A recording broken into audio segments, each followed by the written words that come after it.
Binge the full week of The Ray Taylor Show ad-free over at inspireddisorder.com/plus. This is The Ray Taylor Show.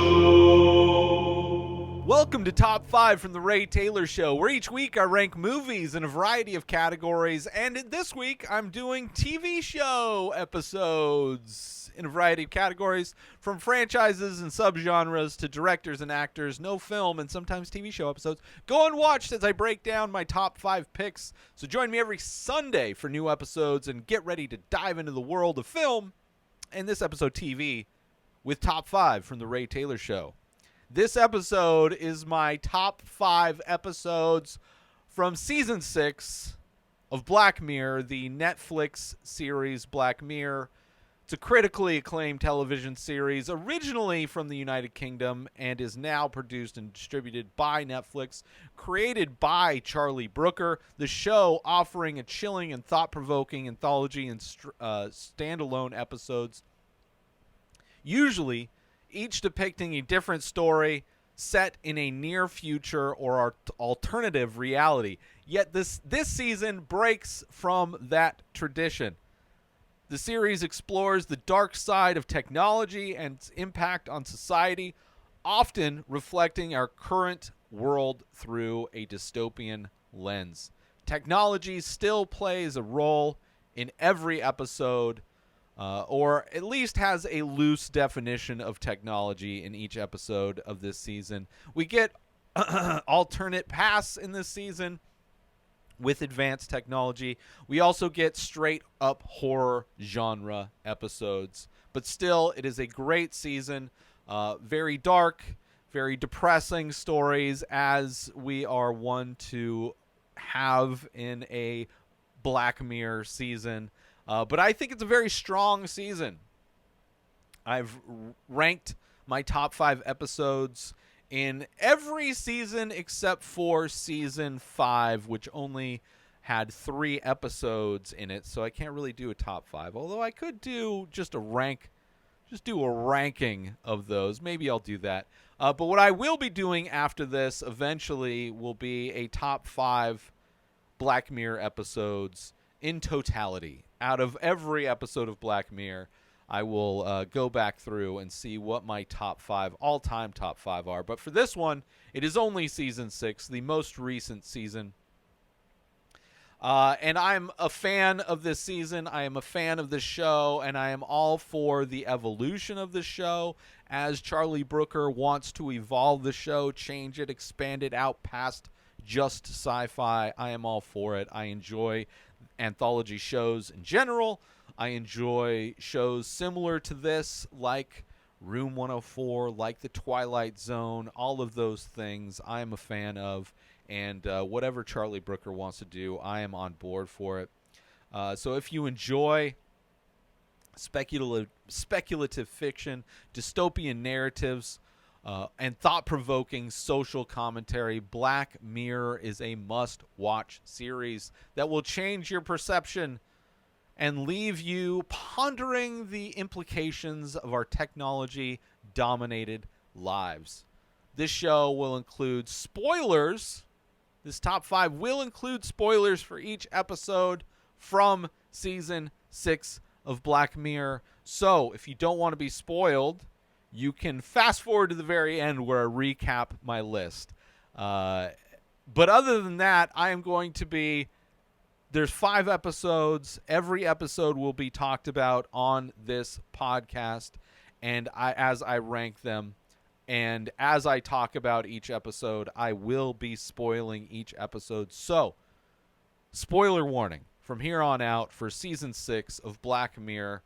Let's get into ranking them, starting off with my least favorite episode. Now, even though this is my least favorite episode, it is not by any means my least favorite Black Mirror episode in the entire series, but out of Season 6, there is one that I like the least, or at least that I felt was the least... I guess liked the least would be proper, because there are some that are very non-Black Mirror-esque that step away from the Black Mirror type of show. But this one is just one that I didn't really like. The twist, the end, There are aspects of this episode that I did like, that I has that Black Mirror feel, but ultimately I liked it the least. And that episode is, I might say movie a lot of times in this episode, but my fifth favorite Black Mirror episode from season 6 is Maisie Day. Maisie Day explores the dark world of paparazzi culture and the consequences of invasive media practices. This episode is directed by Uta Breswitz and written by the series creator himself, Charlie Brooker, as all of these episodes are. Although I think some, or at least one, has a co-writer. This episode delves into the moral dilemmas faced by paparazzi photographer, a specific paparazzi photographer named Bo. The story is set in the mid-2000s and revolves around Bo, an amoral paparazzo who becomes involved in a scandal that leads to a television actor to taking his own life. Racked with guilt, Bo decides to give up her career of selling compromising photos of celebrities. However, her resolve is tested when she is offered a substantial sum of money to capture images of an actress named Maisie Day, who has gone missing after a hit-and-run incident in the Czech Republic. And then we get the twist. The twist of this episode, there's a lot of moral dilemmas. Oh, what is it to capture the people in their worst moments? Also, specifically, somebody being outed in the mid-2000s, how versus now, where I think people are far more accepting, at least the majority of people are far more accepting of people coming out of the closet. And it's amazing that, I mean, it's been almost 20 years, I guess, since this took place, but a very interesting moment in time, the mid-2000s, that this episode takes place.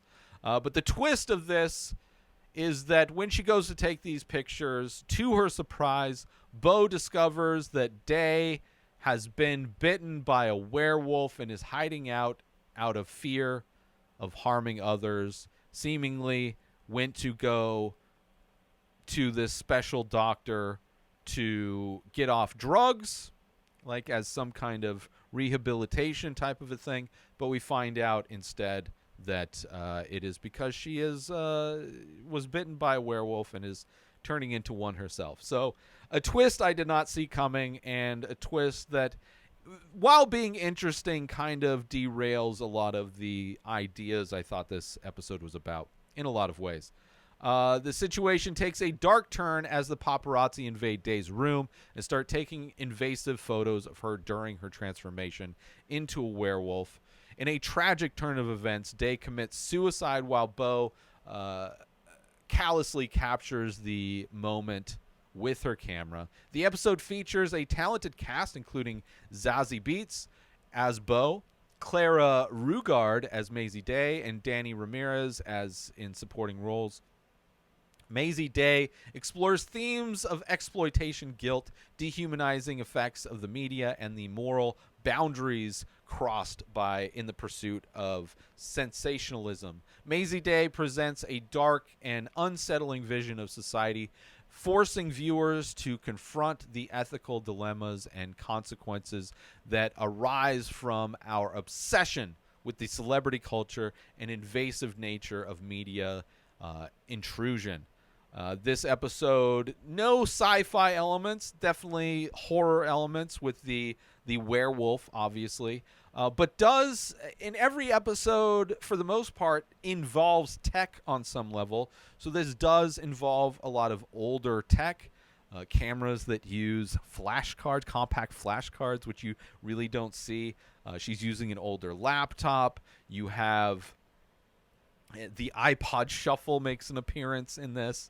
And also early paparazzi culture, which is something that with social media you don't really see as much as you did in the early 2000s, especially I think the time when digital cameras started being available in the late 90s, early 2000s. Digital cameras really kind of started becoming more consumer-based products, and that gap between the beginning of digital cameras and smartphones is like kind of the height of paparazzi, where people were buying cameras and being able to shoot tons of pictures in a way they were never able to do, but it wasn't exploded out to where everybody has a camera that can take pictures that we are kind of living in now. So it's a very specific time in culture, this obsession with paparazzi, this obsession with celebrities that still exists, but I think it's definitely evolved in a lot of ways. You also have, like I said, the suicide of the star being outed as gay and cheating on his wife. I don't think would lead to somebody committing suicide like it would have in that time.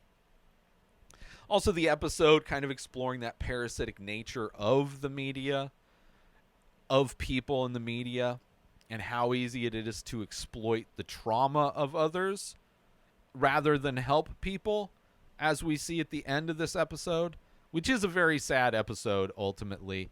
And I liked it. I mean, the sadness is kind of a staple of Black Mirror episodes, but I think the werewolf turn is, I don't know, it was just my least favorite. And I thought it was going in a direction, and it changed into like this werewolf thing, and it's like, I don't know. I just didn't like it as much. So that is why Maisie Day is here at number 5, my least favorite episode from season 6 of Black Mirror. Moving on to number 4, my 4th favorite episode from Black Mirror season 6. This one is by far the least involved with technology, this episode. It is also an episode that was labeled as Red Mirror instead of Black Mirror. And that episode coming in number 4, which I still loved, but because of its departure and breaking from the mold, I put it down here at number 4. But there is a lot of this episode that I did love. And in recontemplation, I may have put this higher if I do this list at another time, let everything settle in a little bit more. Regardless, number 4, 4th favorite episode from season 6 of Black Mirror is Demon 79, which takes place, takes the viewers back to the year 1979. And as I said, labeled as a Red Mirror episode, which I have heard a theory. I don't think it's confirmed, but the idea of the Red Mirror episode is that this is an episode or a movie that exists in the Black Mirror universe. As we've seen over the years with Black Mirror, they all take place in the same world, as we saw in the episode Black Museum, I believe it was called, at the end of season 4, I think, that kind of ties all of these stories into the same universe where all these stories take place. There are definitely a lot of references in this season of episodes, like events that have happened in other episodes. There is a politician in Demon 79 that is referenced in other episodes. So there is connective tissue throughout all of these episodes and stories within the Black Mirror universe, but they're all separate stories within this universe. And the Red Mirror episode that this is, I've heard explained as it's a piece of content within that world, maybe a show that is streamed on Streamberry, which is a Netflix style streaming service within this universe. I've also heard it a theory of the explanation of Red Mirror that it is what they intended to spin off, like either do a spin-off anthology show to Black Mirror that's called Red Mirror, that I would imagine is straight up horror anthology. So either way, this could fit within that. There is still connective tissue to the universe, references to the universe of Black Mirror, which would make sense if this was a piece of content created in the universe of Black Mirror. Either way, Demon 79 labeled as Red Mirror, indicating a very unique twist on the series' usual format. This one directed by Toby Haynes. This one not only written by Charlie Brooker, but co-written by Bisha K. Ali. The episode explores themes of discrimination, racism, and the dire consequences of a supernatural encounter. So, kind of supernatural technology, if you were. If you were to stretch the definition of technology for this episode to relate to the overall Black Mirror themes, all Black Mirror themes episodes deal with technology. Technology plays a pivotal role in each episode. So supernatural technology being the technology of this episode. The story centers around Nita, a sales assistant working at a department store who experiences discrimination and racism from her coworkers and boss. In the basement of the store, Nita stumbles where she is forced to eat her lunch because they don't like the smell of her food. She is Indian, and the white people are very racist about all that, so they force her to go eat her food in the basement. While in the basement, she stumbles upon a talisman that unleashes a demon in training named Gap. Gap taking on the appearance of the lead singer of Boney M, which I don't know who that is, musician, don't get the reference. Either way, a hilarious a hilarious costuming for this demon to be dressed as. She was watching a music video on her TV, and it's an image that she had in her head that was pleasing to her, so the demon took that form so she wouldn't be so scared when it revealed itself to her. Either way, it reveals to Nita that she must kill 3 individuals within a few days to avert one per day to avert a nuclear apocalypse. Although initially hesitant, Nita is coerced into committing her first murder with Gap when Gap discloses that the victim was sexually assaulting his own daughter. So she, to justify what she was doing, despite her initial conflicts, Nita proceeds with the killings. Her second target is a man who has been found guilty of murdering his wife, and she subsequently murders the man's brother when he unexpectedly discovers the crime scene, leading to one of the funniest moments in Black Mirror history as they fight each other in the kitchen. He has a knife, she has a hammer, and they are kind of swatting at each other like they're trying to kill a bug without the bug flying at them. It is hilarious. In a very dark moment where she's like literally trying to kill people. But it is a very fun moment. Nita's final target is Michael Smart, a far-right conservative politician. She manages to run him off the road, she is apprehended by the police just before she can fulfill her murderous intentions. She chose that because obviously the rise in right-wing racism, her being an Indian in the UK, it's very many parallels to the United States in 2023 as we are seeing the rise of fascism and the right-wing hate speech in the United States for people who are not white, who are not European people, who are anybody who has melanin in their skin, among other people. Anybody that's not straight white men basically are being marginalized and attacked and labeled as the problem. So, she can't kill people that have murdered before because they've already made the deal with the devil. So she needs to find people that haven't committed murder yet. And despite the fact that his political future will lead to the deaths of millions of people, he has not yet specifically killed anybody, but he is somebody that will cause massive pain and death to the world, as right-wing fascists are to do. That is part of the authoritarian nature of fascism. So that's why she's excited to kill him. It's like she's trying to do good with this curse that she's been bestowed with this talisman.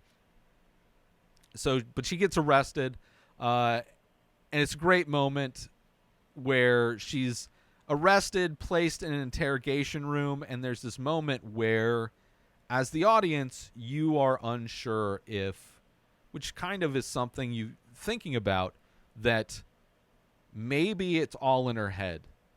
Maybe she's killing people and this demon, they're all in her head. We saw moments where she fantasized killing coworkers and other people that are horrible, and maybe this is just how she's justified this violence. And you see, as the clock strikes midnight when the apocalypse is supposed to happen and nothing happens, that you're like, oh, there's this moment where you question everything that you just saw. But what happens is the delay. The delay is that, okay, this apocalypse has started and it just hasn't reached where the police station is yet. And it's during this solitary confinement where Gap, still present with her, persuades Nita to embrace the damnation together. He's allowed to bring somebody with him to go to another place to continue whatever whatever the mission is. And she's succumbing to the allure. Nita accepts Gap's proposal just as the nuclear missiles rain down on the world, leading to global devastation. So it was true. It was all true. The episode features Ajana Vasan as Nita and Papa Eswedu in supporting roles. His name sounds familiar. I don't know if it was on a previous episode or I've seen him in something else. Great. I loved both of those actors. They had a great chemistry. It was really funny. There is a level of dark humor that I really enjoyed about this episode. Demon 79 explores the themes of oppression, moral dilemmas, and the consequences of unchecked power and the potentially catastrophic outcomes of one's choices. Demon 79 presents a dark and cautionary tale, presents a dark and cautionary tale, diving into the depths of human psyche and challenging viewers to contemplate the repercussions of their actions, the nature of evil, and the complexities of moral decision-making and an increasingly chaotic world. I had a lot of fun, as I said, watching this. By far the most different Black Mirror episode, obviously, being a red mirror, a lot of dark humor, no real technology aside from a phone that's used for the demon to call the devil or whatever. But it was a lot of fun. I would love to see a full series based on this episode. I think the banter and the chemistry between those two characters was a lot of fun, and would love to see where they go, like just see their adventures as they go through time and space to do whatever they do. And also, the right-wing politician is referenced in other Black Mirror episodes, and in many ways, because this is like a story within the Black Mirror universe and not like actual events, that politician actually did get elected and did get into power and led to all of this technology that we've seen in Black Mirror, all the invasive technology that we've seen in Black Mirror are due to, and surveillance and lack of privacy that we've seen in all the Black Mirror episodes is due to this politician making way for all those things. Specifically, there is a moment where you see the robot from Metalhead, the episode of Black Mirror where you have the robotic dogs, but one specifically tracking down a woman and hunting all human life, which I can't help but think of that episode, Metalhead, as police departments in the United States are being donated these robots that will be used to unalive people, so police officers don't have to get their hands dirty anymore. They can just use robots to kill people. And I saw one recently with a flamethrower strapped to it, which I don't know why that's necessary for anything, but it's just the robot apocalypse is going to be a bunch of robot dogs. It's not going to be Terminators. It's going to be dogs, and they're going to have all the weaponry strapped to them, and it's going to be horrible.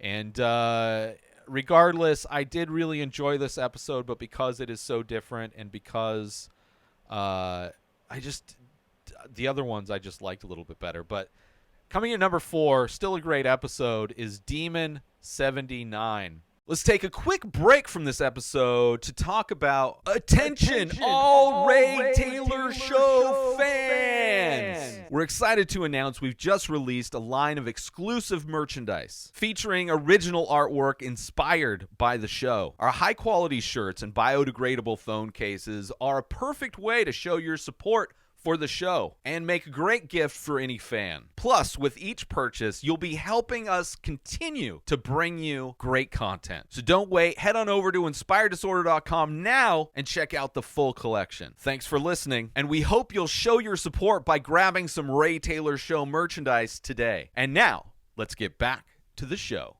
Moving on to my third favorite Black Mirror episode. This one is not as much technology, but we are clearly in the Black Mirror universe. References to other Black Mirror episodes within this. But that episode, coming in number 3, my third favorite Black Mirror episode from Season 6 is Loch Henry. This episode offers a gripping narrative that delves into the dark secret of a small countryside town. Directed by Sam Miller, written by Charlie Brooker, the episode explores themes of true crime, family secrets, and the consequences of unearthing the buried past. The story revolves around Davis and Pia, a couple of film students who visit David's mother, Janet, in a town of Loch Henry in the UK. While there, they become intrigued by the town's history, particularly the notorious serial killer Lane Adair, I think. Lane Adair? Sounds about right. Who had a reputation for torturing and killing tourists. Pia suggests changing their film project from one about eggs, a man who protects egg smugglers, to a true crime documentary about Adair, hoping to bring attention to the revitalization of the town, which is kind of dead. As Davis and Pia continue shooting their documentaries, they make a startling discovery. Old VHS tapes of the TV series Bergerac, stored by Janet, his mom, turn out to contain hidden footage of Adair's crime, revealing that Adair was, in fact, an accomplice of Davis's parents. This revelation shatters their perception of their own family history and brings them face to face with the dark secrets lurking in Loch Henry. Pia, driven by the need to expose the truth, uncovers evidence of Janet's involvement in the crime and attempts to escape. Tragically, she meets a fatal fate when she falls in trying to cross a river. The one aspect of this episode I didn't like was that she felt the need to cross that river she had seemingly had a fine hiding spot, was not being searched for, but did the extra thing of trying to cross the river, slips and knocks her head. It's like such a bummer. But other than that, it's a phenomenal episode.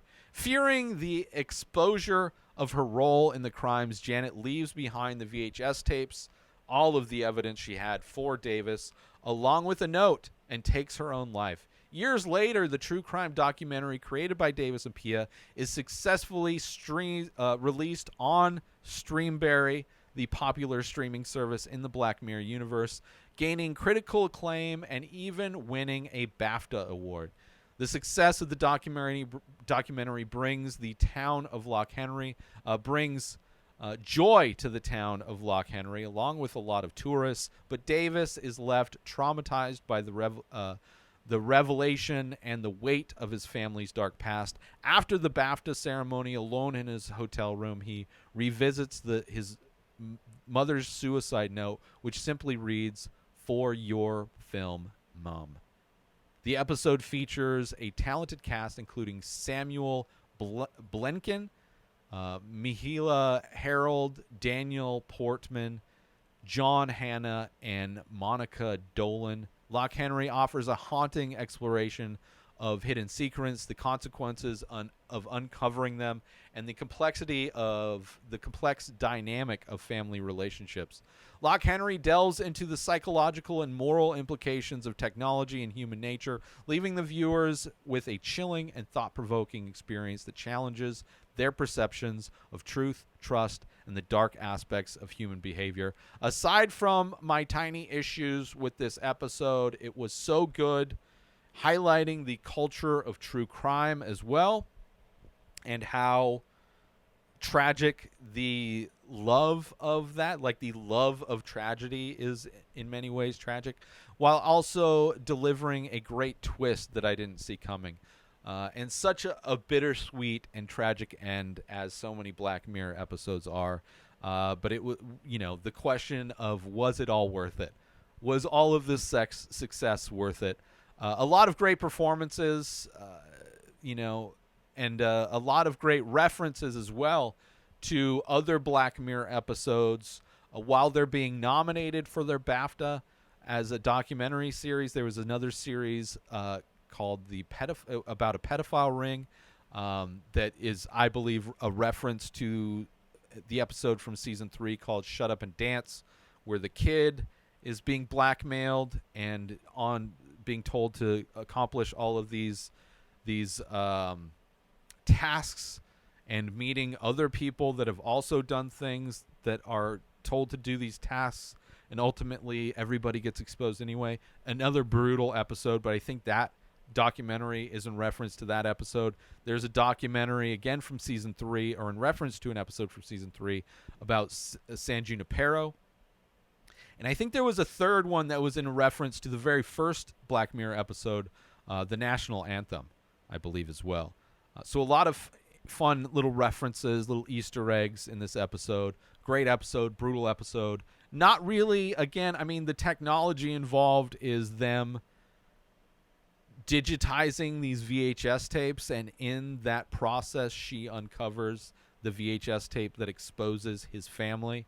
So the technology was the catalyst for the twist and for this episode in a lot of ways. And I really like it. I really like the commentary and the idea of them tackling and having true crime being the subject of the episode. So coming in number 3, my third favorite Black Mirror episode is Loch Henry. Moving on to my second favorite episode from Black Mirror Season 6. This one could easily have been my favorite, depending. I just, like, my 1 and 2 could go back and forth, but I think I'll get to why my number 1 is my number 1, but just know that this could have easily been my number 1. And it was a lot of fun. It's probably the most Black Mirror episode. Coming in at number 2 is Joan is Awful. This is also the first episode that plays in the new season. Joan is Awful offers a unique and unsettling exploration of the consequences of technology and the invasion of personal privacy. This one's directed by Ali Panku, Ali Panku, and written by Charlie Brooker, obviously. The episode presents a disturbing scenario in which an individual's life becomes the subject of a streaming show produced by a popular app called Streamberry, which looks a lot like Netflix. Even the logo is very similar, the little bumper sound and the visuals of the threads of color. But Netflix, as we saw in Loch Henry, is also a streaming service that exists in the Black Mirror universe, so they just happen to have the same visuals. I don't know. Regardless, I think it's probably to avoid any kind of legal issues or personal issues with the fact that Netflix owns Black Mirror, and you can reference Netflix, but turn them into a different name. Regardless, Streamberry is the service. The story revolves around Joan, a tech CEO who is, or at least the leader of a department at a tech company, who discovers that her entire life is being retold in a near real time by the streaming app Streamberry. To her shock, she finds out that the show is titled Joan is Awful and stars renowned actress Salma Hayek. Joan realizes that the show is being generated using a quantum computer that utilizes personal data collected from their devices, and she learns that she technically consented to Streamberry's usage of her data and her likeness when she agreed to the app's terms and conditions. Feeling violated and blaming Hayek for her predicament, Joan decides to rebel against the invasion of her privacy. In an act of defiance, she chooses to defecate in a church. This is probably not only the most Black Mirror episode, but also probably the most funny. This and the Demon 79 are pretty hand in hand. But definitely a fun moment when she decides to make Salma Hayek look bad by going to eat a bunch of junk food and poop in a church. This act is captured by the show, and Hayek pays her a visit, revealing that she too unknowingly signed away more rights to her own image, Salma Hayek did, than she initially understood.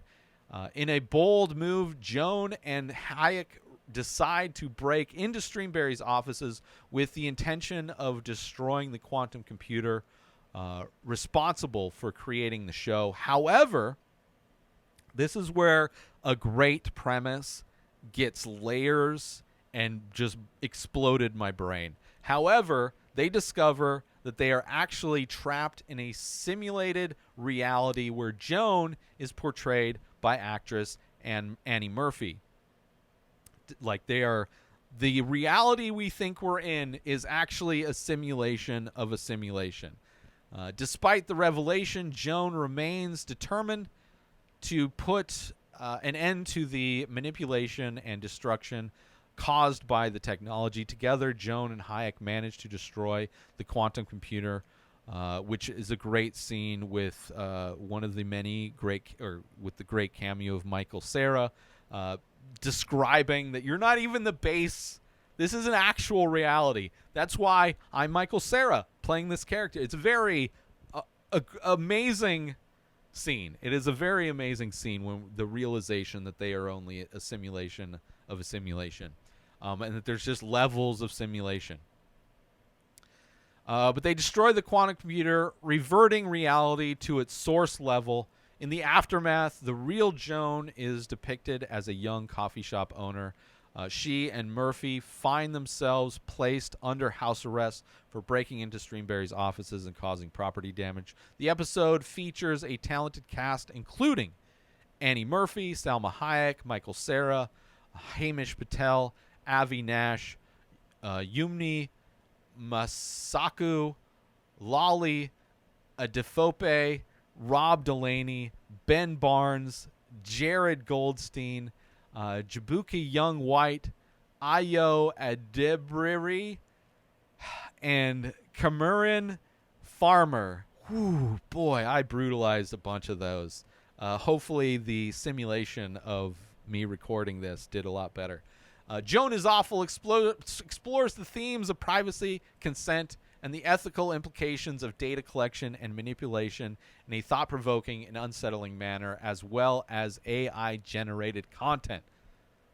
Joan is Awful challenges viewers to reflect on the potential consequences of the technology-driven world we live in, raising important questions about the boundaries of personal privacy and the power dynamic between individuals and the platforms they interact with. A far more classic Black Mirror episode. As I said, this is the most Black Mirror episode of the season. It's also very funny. And when the idea of the multiple levels of reality just made me love this episode even more. Very mind-bending ideas that seem far-fetched today, but in the near, as many Black Mirror episodes are that eventually become reality, I wouldn't be surprised if a version of this, with the proliferation of AI and the constant improvements of everything, I would not be surprised if this, in some form or fashion, were a reality within the next decade. Would not be surprised at all. But coming in at number 2, my second favorite episode from Black Mirror Season 6 is Joan is Awful.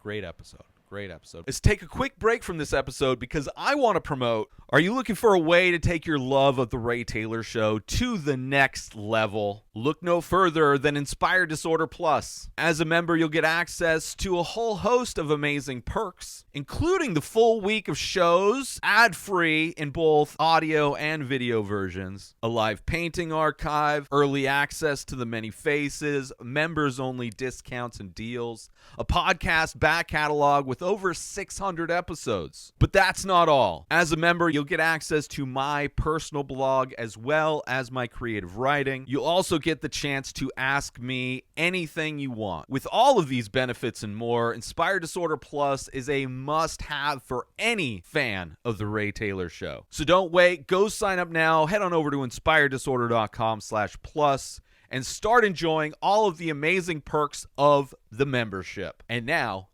let's get back to the show. Moving on to my favorite episode of the season.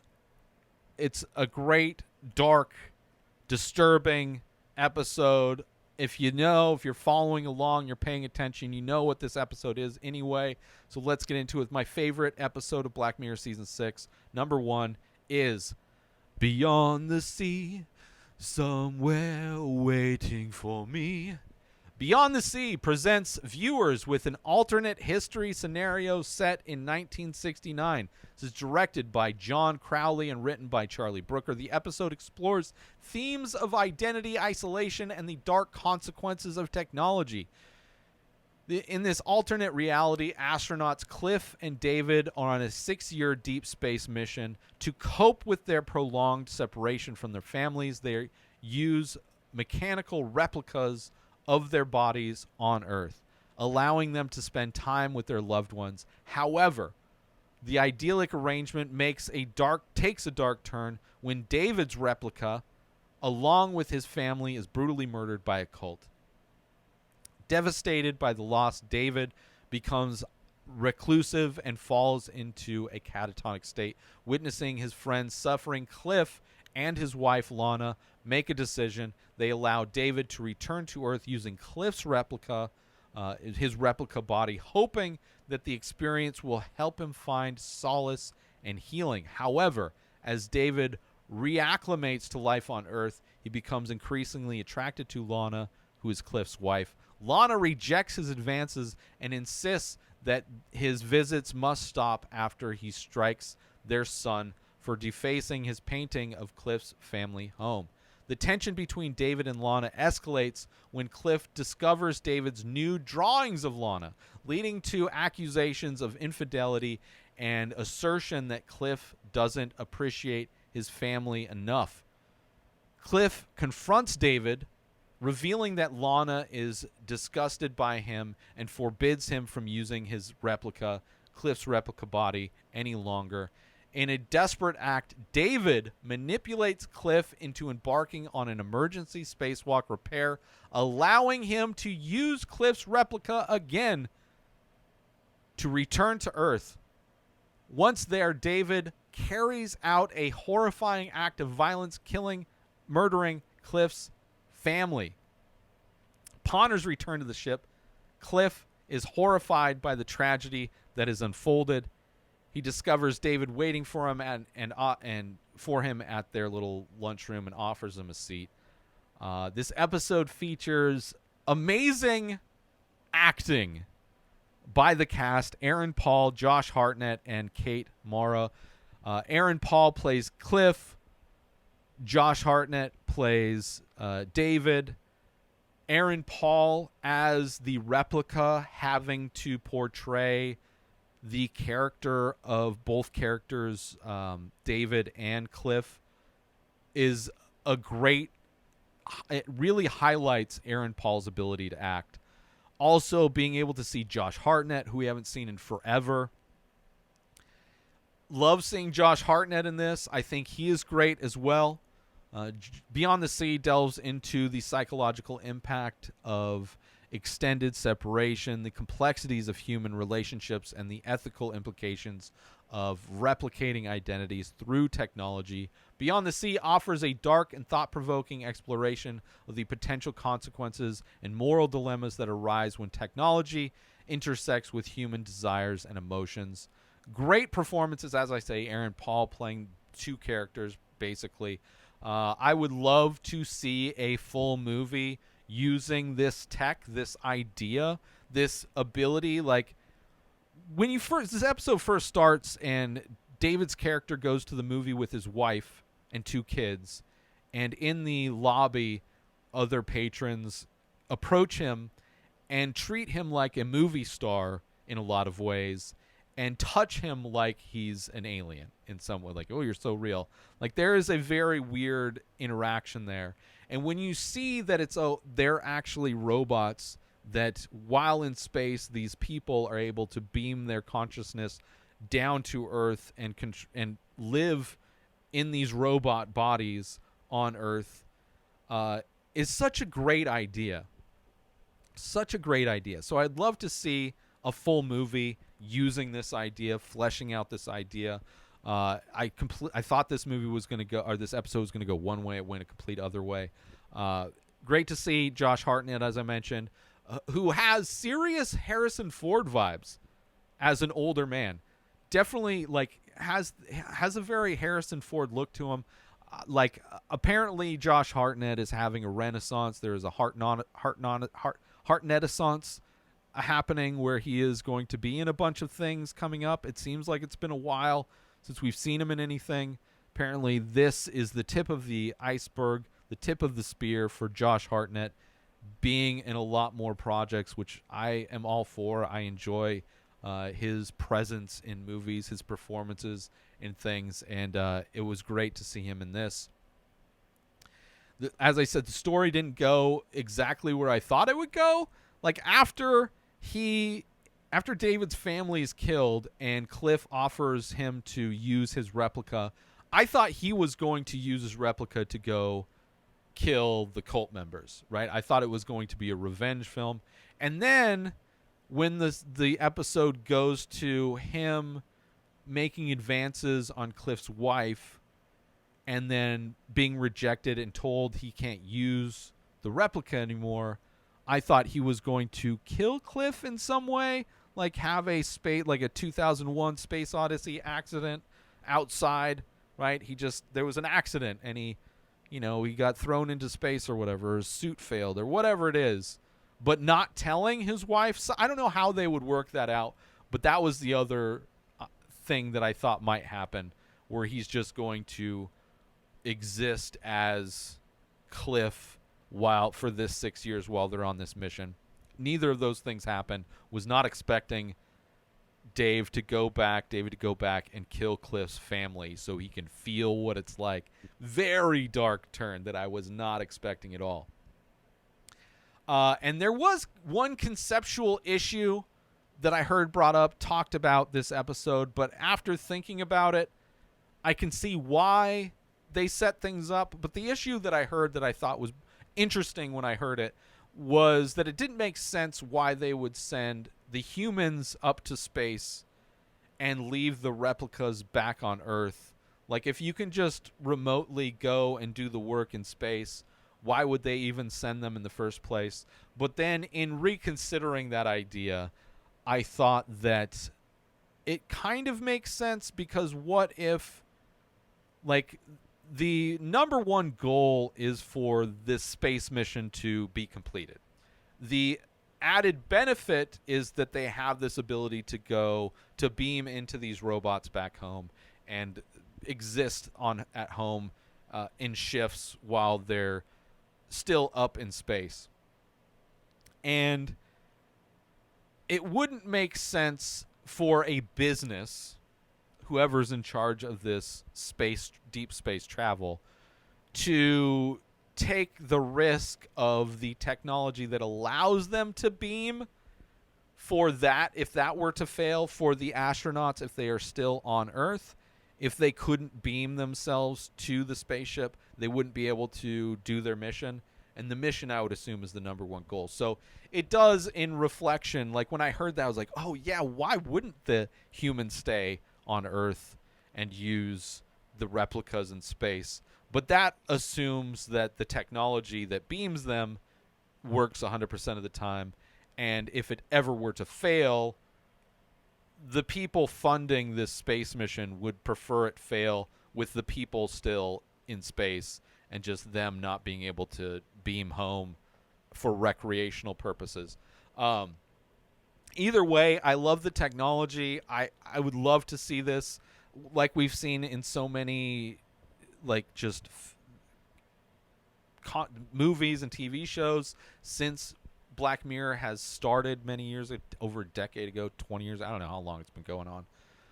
Wouldn't be surprised if there was some kind of sci-fi story that involves a similar technology. And also love seeing the alternate past with technology. I love that idea. You see some of that in the Apple TV show For All Mankind, this kind of alternate past where technology was more advanced, got more advanced earlier on. Love this episode. So the premise is amazing. The brutal end is amazing. The performances are amazing. All of those reasons. It's got the sci-fi. It's got the horror. It's got the just like brutality of everything. All of those reasons is why it's my number one. I love this episode. Interesting sci-fi. Alternate past, unexpected twist, great performances, absolutely brutal end. Beyond the Sea, my number one favorite episode of Black Mirror Season 6. Let me do a recap, and we'll get out of here. This is my top 5 episodes from Black Mirror Season 6. Starting off with number 5 is Maisie Day. Number 4 is Demon 79. Number 3 is Lock Henry. Number 2 is Joan is Awful. And my number 1 favorite episode from Season 6 of Black Mirror is Beyond the Sea. Thank you for tuning in to this episode. I would love to hear how you would rank your favorite episodes from Black Mirror Season 6. How do you think this season stacks up with the other seasons? I think it's a solid season. I think it's strong. What do you think of the Red Mirror episode? Would you like to see a spinoff? Would you like to see more? I personally would. But I'd love to hear how you would rank your favorite episodes in Black Mirror Season 6. And thank you for tuning in to this episode of Top 5 from The Ray Taylor Show. I hope you enjoyed my ranking and analysis of my top 5 episodes from Black Mirror Season 6. Join the conversation by leaving a comment or a rating on your favorite podcast platform or over on youtube.com/inspired disorder. If you are watching this, do not forget to tune in next Sunday for an all-new episode, and see you again next week for more Top 5. Subscribe to The Ray Taylor Show on YouTube and everywhere podcasts are found. Binge the full week ad-free over at inspireddisorder.com/plus. Purchase Ray Taylor Show merch over at inspireddisorder.com. Have a wonderful day, everybody. Peace out! Today is the day where you wake up and you realize that everything that you've been dreaming about, everything that you've been wanting, every goal and wish and hope that you've ever had can become real. Dreams can come true. What you manifest in your mind, you can bring to reality.